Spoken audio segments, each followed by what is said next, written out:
High বন্ধুরা, জানেন কি সমাজে জামাই ষষ্ঠী কেন প্রচলন করা হয়েছিল?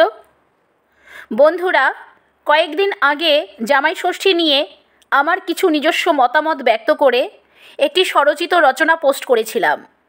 সেখানে এবং আরও কয়েকটি ভিডিওতে আমার বেশ কয়েকজন বন্ধু আক্ষেপ প্রকাশ করেছেন যে সমাজে যখন জামাই ষষ্ঠী পালিত হয় তখন বৌমা ষষ্ঠী পালিত হয় না কেন, এবং তারা বৌমা ষষ্ঠী প্রচলন করার দাবিও করেছেন। গত কয়েকদিন ধরে আমি অনেক ভেবেছি এই ব্যাপারে। সত্যিই তো, কথাটা তো একদম ভুল নয়। যদি জামাই এত খাতিরদারি পেতে পারে তাহলে বৌমাই বা বাদ যাবে কেন? এই নিয়ে বেশ কয়েকদিন বিস্তর ভেবেছি এবং সোশ্যাল মিডিয়া থেকেও পড়াশুনো করে অনেক কিছু জানতে পেরেছি। আমার নিজের চিন্তাধারা, মতামত এবং সোশ্যাল মিডিয়া থেকে পাওয়া তথ্যগুলোই আপনাদের সাথে শেয়ার করব আজ। যেসব বন্ধুরা জামাই আদর দেখে মনে মনে হিংসা করেন, বুকের মধ্যে রাগের আগুন জ্বালিয়ে রাখেন, বৌমা ষষ্ঠী হয় না বলে আক্ষেপ করেন এবং বৌমা ষষ্ঠী চালু করার আবদার করেন, আমার আজকের লেখা পড়ে তাদের বুকের জ্বালা খানিকটা হলেও কমতে পারে। যাই হোক, আসুন বন্ধুরা মূল কথায় যাই।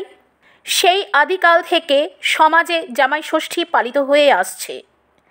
এই ষষ্ঠী জ্যৈষ্ঠ মাসের শুক্লপক্ষের ষষ্ঠী তিথিতে পালিত হয়।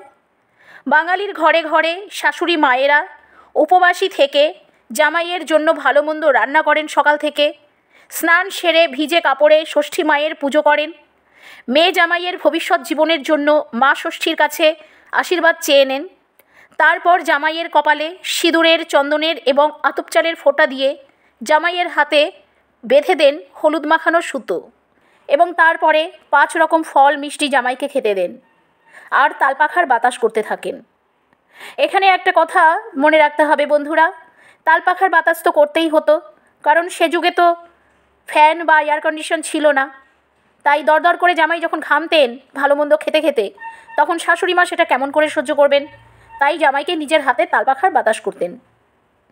তো এরপরে মাছ মাংস সহযোগে ষোড়শোপচারে জামাইকে মেয়েকে খাওয়াতেন এবং নতুন জামা কাপড় ও আনুষঙ্গিক উপহার প্রদান করতেন।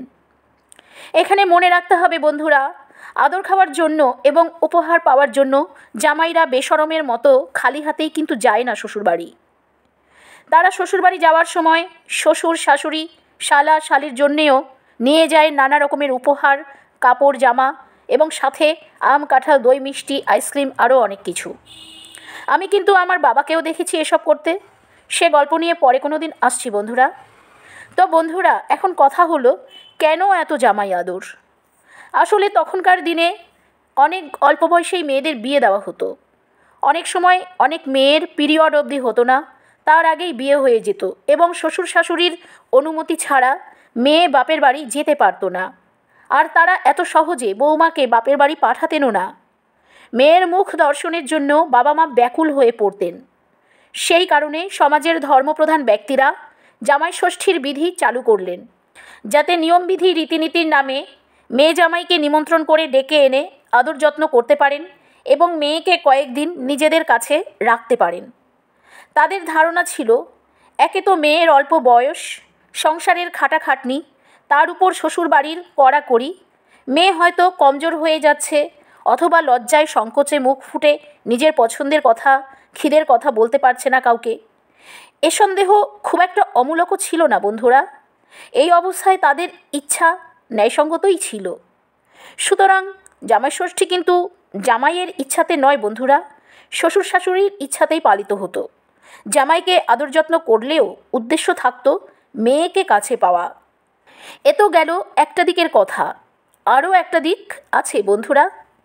তখনকার সমাজে বেশিরভাগ বাঙালি পরিবারে একটা প্রথা চালু ছিল, যতদিন পর্যন্ত মেয়ের কোল আলো করে একটি বাচ্চা কাচ্চা না আসতো ততদিন পর্যন্ত মেয়ের বাবা মা মেয়ের শ্বশুরবাড়ি যেতে পারতেন না।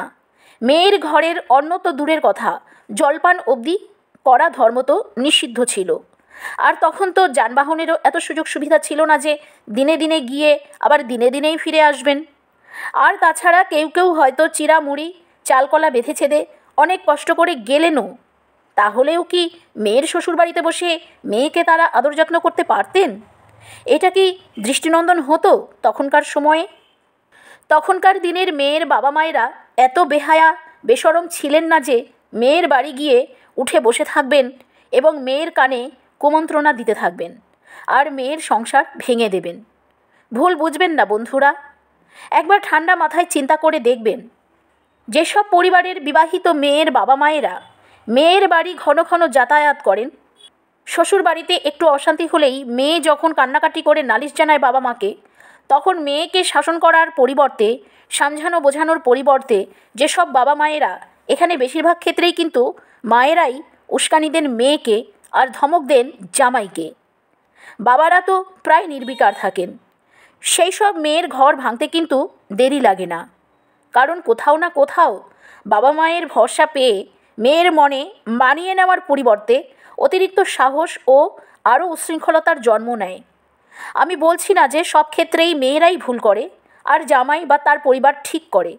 ভুল হয়তো দুপক্ষেরই থাকে, কিন্তু প্রথমে তো আলোচনার মাধ্যমে মীমাংসা করতে চেষ্টা করতে হবে, তাই না বন্ধুরা? কোনো জিনিস গড়ার চাইতে ভাঙা অনেক সহজ, কঠিন হলো গঠন করা। সে সংসারই বলুন, সম্পর্কই বলুন, অথবা অন্য কিছু। অর্থাৎ বলতে চাইছি, মেয়েকে বিয়ে দেবার পর সে যখন অন্য একটি পরিবারে চলে যায়, তখন সেখানে সব ব্যাপারে নাক না গলানোই ভালো, মানে ইন্টারফেয়ার না করাই ভালো। শত হলেও সেটা তো অন্য একটা ফ্যামিলি, তারা এটা পছন্দ নাও করতে পারে। ব্যাপারটা কিন্তু খুবই সেন্সিটিভ, তাই না বন্ধুরা? তবে হ্যাঁ বন্ধুরা, দূর থেকে নজর তো রাখতেই হবে সেখানে কি চলছে না চলছে। মেয়ের উপর কোনো জুলুম চলছে কিনা, অথবা মেয়ে তাদের উপর কোনো জুলুম করছে কিনা, সে ব্যাপারে খোঁজ তো রাখতেই হবে। মেয়ে বিয়ে দিয়ে দিলেই তো আর বাবা মায়ের সব দায় দায়িত্ব শেষ হয়ে যায় না, তাই না? যাই হোক, মূল কথা থেকে সরে যাচ্ছি বন্ধুরা। যা বলছিলাম, যখন মেয়ের বাড়িতে যাওয়া সম্ভব নয়, এই অবস্থায় তাহলে মেয়েকেই নিজের বাড়িতে ডাকতে হবে তো, তবেই না তারা মেয়েকে কাছে পাবেন। আর মেয়েকে আদর করতে গেলে তো জামাইকেও আদর করতেই হবে, তাই না? ভুলে গেলেন বন্ধুরা সতী কী করেছিলেন? সতীর বাবা দক্ষরাজ মহাদেবকে মোটেই পছন্দ করতেন না, তাই তাকে অপমান করার জন্য নিজের বাড়িতে বিরাট বড় যজ্ঞের আয়োজন করেছিলেন। আর সেই আয়োজিত যজ্ঞে সমস্ত দেবতাদের এবং ঋষি মহাঋষিদের আমন্ত্রণ করলেও নিজের জামাতা মহাদেবকে কিন্তু ডাকেননি। এতে শিবশঙ্কর ভোলানাথ অপমানিত হয়েছিলেন কিনা জানি না, কিন্তু মা সতী অপমানিত হয়েছিলেন। আর তার জবাব চাইতেই মহাদেবের বারণ করা সত্ত্বেও তিনি পিতৃভবনে মা বাবার কাছে গিয়েছিলেন এবং সেখানে তার পিতার মুখে স্বামী নিন্দা সহ্য করতে না পেরেই তিনি যজ্ঞকুণ্ডে প্রাণাহুতি দিয়েছিলেন। বন্ধুরা, আমরা আজকালকার জেনারেশনের মেয়েরা কি সতীর মতো কেউ আছি? পতিগৃহে একটু অনাদর, কথা কাটাকাটি, অশান্তি হলেই তো আমরা ব্যাগপত্র গুছিয়ে নিয়ে বাপের বাড়ি গিয়ে উঠি, তাই না? আর পতিনিন্দা বা পতিগৃহের নিন্দা, রাম রাম, সে তো আজকের মেয়েদের প্রধান ধর্ম। কথা শুনে অনেকেই হয়তো আমার উপর রাগ করবেন, বলবেন আমি নিজে মেয়ে হয়ে মেয়েদের বদনাম করছি। সেটা তো বলতেই পারেন বন্ধুরা, কিন্তু তাতে তো আর সত্যিটা বদলে যাবে না, তাই না? সে যাই হোক বন্ধুরা, যা বলছিলাম, মেয়ের বাবা মা কন্যাগৃহে যখন যেতে পারতেন না, তখন জামাইসহ মেয়েকেই ডেকে আনতেন নিজের বাড়ি। এখন প্রশ্ন হচ্ছে, জ্যৈষ্ঠ মাসেই কেন রাখতেন? জ্যৈষ্ঠের বস্তা পচা গরমেই কেন গণ্ডেপিণ্ডে গিলিয়ে বেচারা জামাইয়ের হাল বেহাল করতে চাইতেন? সেখানেও কিন্তু নিজেদেরই স্বার্থ আছে বন্ধুরা। আগের দিনে মেয়েরা বাপের বাড়ি যেত বছরে 2 বার, একবার দুর্গাপূজার সময়ে আর একবার এই জ্যৈষ্ঠ মাসে। যদি জ্যৈষ্ঠের তীব্র গরম এড়াতে হতো তাহলে শীতকালে ডাকতে হতো, সেক্ষেত্রে পূজার পরেই শীতকাল খুব কাছাকাছি হয়ে যেত আর তার পরের দুর্গাপূজা অনেক দূরে পড়ে যেত। এছাড়া কিন্তু আরও একটি কারণ আছে বন্ধুরা, যেটা খুবই গুরুত্বপূর্ণ, অর্থাৎ মোস্ট ইম্পর্ট্যান্ট। সেটা হলো প্রচলিত প্রথা অনুযায়ী মেয়ের কোলে সন্তান না আসা পর্যন্ত মেয়ের বাবা মায়ের মেয়ের বাড়ি যেতে না পারা। আমাদের হিন্দু দেবদেবীদের মধ্যে একজন অন্যতম দেবী হলেন মা ষষ্ঠী, যার কল্যাণে ও আশীর্বাদে বন্ধ্যা নারীদের গর্ভেও সন্তানের জন্ম হতে পারে। অর্থাৎ মা ষষ্ঠী হলেন সন্তান জন্মের আশীর্বাদকারিণী দেবী। মেয়ের বাবা মা ভাবতেন যত তাড়াতাড়ি মেয়ের গর্ভে বাচ্চা আসবে তত তাড়াতাড়ি তারা জামাইবাড়ি যেতে পারবেন। তাই তারা মেয়ে জামাইকে বাড়িতে ডেকে এনে ষষ্ঠী দেবীর আবাহন করতেন এবং তার কাছে মেয়ে জামাই যাতে তাড়াতাড়ি বাবা মা হতে পারে সেই বর চেয়ে নিতেন। আর মা ষষ্ঠীর আশীর্বাদী হলুদ মাখানো সুতো জামাইয়ের হাতে বেঁধে দিতেন, যাতে জামাই সুস্বাস্থ্যের অধিকারী হয় এবং যত তাড়াতাড়ি সম্ভব তাদের মেয়ের গর্ভে একটি হৃষ্টপুষ্ট সন্তানের জন্ম দিতে পারে।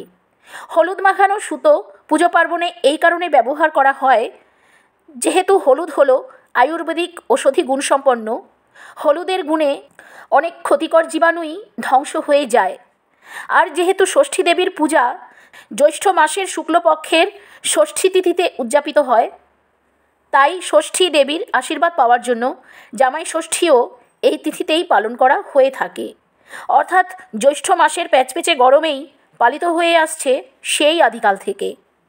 আর বন্ধুরা, জামাইকে আদর যত্ন করা হয় এই কারণে যাতে শ্বশুরবাড়িতে তাদের মেয়েকে সুখে রাখা হয়, তাদের মেয়ের ভরণ পোষণের খেয়াল রাখা হয়। জামাই খুশি হলে তাদের মেয়েকে সে খুশিতে রাখবে, শ্বশুরবাড়িতে মেয়ের আদর সম্মান বাড়বে। এই হলো মোট কথা। তাহলে দেখলেন তো বন্ধুরা, এখানে কোথাও কিন্তু জামাইকে একাকে গুরুত্ব দেওয়ার কথা বলা হয়নি। মেয়ের কোলে সন্তান, মেয়ের জীবনে সুখ সমৃদ্ধি কামনাতেই বেচারা জামাইকেও গুরুত্ব বা ইম্পর্ট্যান্ট দিতেই হয়েছে। আর দিগ্গজ অহংকারী জামাইরা এই ভেবেই খুশি হন, এই ভেবেই গর্বে ছাতি ফুলান যে তারা কত মহান, কত বড় আর কত সম্মানের অধিকারী। কালের স্রোতেই রীতিনীতি বদল হয়েছে। উৎসব উদযাপনের ঘটাও নিজেদের ইচ্ছা এবং সুবিধা অনুযায়ী বদল করা হয়েছে। আজকাল মেয়েরা আর আগের মতো বেচারি নয়, তারা শিক্ষিত হচ্ছে, চাকরি বাকরি করছে, নিজেদের পায়ে দাঁড়াচ্ছে, নিজেরা চিন্তাভাবনা করে কথা বলতে শিখেছে। অনেক মেয়েরাই আজকাল নিজের বাবা মায়ের দায়িত্ব নিতে সক্ষম। ছেলেদের থেকে কোনো অংশে তারা কম নয়। আজকাল তো মেয়েদের বিয়েও হয় অনেক পরিণত বয়সে। তারা এখন নিজেদের অধিকার নিজেরাই আদায় করতে জানে। কিন্তু জামাই ষষ্ঠীর প্রথা তো রয়েই গেছে সমাজে। একবার কোনো প্রথা চালু হলে যতক্ষণ না সেটা সামাজিক ক্ষতির কারণ হয়ে দাঁড়ায় ততক্ষণ তো বন্ধ করা হয় না। তবে পরিবর্তন তো করাই যায়। যেমন বৌমা ষষ্ঠীও পালন করা যায়। বছরে একদিন ঘরের বউকে তো ইম্পর্ট্যান্ট দেওয়াই যায়। অনেক আধুনিক পরিবারে দেওয়া হচ্ছেও। একদিন নয় বন্ধুরা, বছরে বেশ কয়েকবারই বউকে নিয়ে বাইরে বেরিয়ে ভালো কোনো রেস্তোরাঁয় বা হোটেলে খাওয়া দাওয়া করানো হয়, বউয়ের মন পছন্দ শপিং করানো হয়। তবে হিসাব মতো যে সংসারটা আমাদের নিজেদের, অন্তত আমরা মেয়েরা তো তাই মনে করি, যদিও অনেক ক্ষেত্রেই সেখানে আমরা নিত্য মেহমান।